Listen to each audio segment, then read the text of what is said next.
7 main points in the mineral agreement between the US and Ukraine.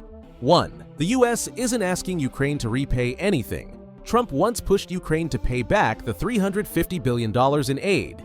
This demand has been officially dropped. Ukrainian PM confirmed there's no repayment clause in the agreement. Even so, Trump called it a win. He claimed the US would get much more in theory from access to resources. 2. Profits stay in Ukraine for a decade. For the first 10 years, all profits from the Joint Investment Fund must stay in Ukraine. They'll be reinvested into rebuilding and new projects. After year 10, profit sharing between the countries begins. 3. There's no conflict with Ukraine's EU dream. Ukraine won't have to choose between Brussels and Washington. The deal specifically states that it won't block EU accession. If Ukraine needs to adjust the terms to meet EU rules, the US will renegotiate. That's a relief for Kyiv. Talks to join the EU formally began last year.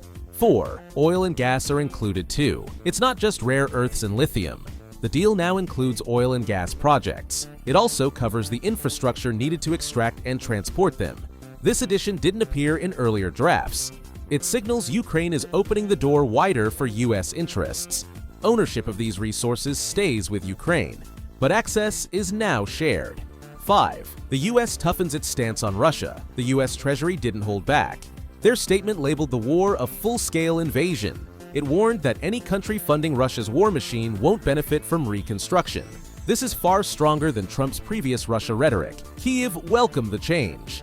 This is especially important with uncertain ceasefire talks. 6. Military support still depends on it. The agreement doesn't lock in military aid, but it links military support closely to the economic deal. Yulia Sviridenko is Ukraine's first deputy prime minister. She suggested future air defense and US military aid could depend on this deal. It's a less direct commitment than what Joe Biden promised. Still, it offers Ukraine a potential lifeline. 7. The fine print keeps it flexible. There are no binding long-term obligations.